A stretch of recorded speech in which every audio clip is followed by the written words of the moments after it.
ప్రభువా నా దేవా, విశ్వానికి రాజా, ప్రభువా నా ప్రార్థన ఆలకించు. నా మొరని యుద్ధకు రానివ్వు.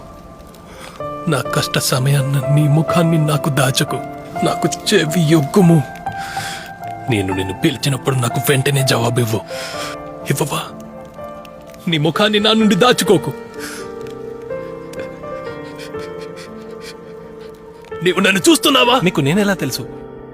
ఫిలిప్పు నిన్ను వచ్చి చూడమని పిలవక ముందే నాకు నువ్వు తెలుసు. అతని వైపు కాదు, నా వైపు చూడు. నీవు నీ యొక్క కృంగుదలలో ఒంటరిగా ఉన్నప్పుడు నేను నీ నుండి ముఖం తిప్పుకోలేదు. నేను నిన్ను అంజూరపు చెట్టు కింద ఉన్నప్పుడే చూశాను. బోధకుడా, అర్థమైందా? నువ్వు ఇశ్రాయేలు రాజైన దేవుని కుమారుడివి.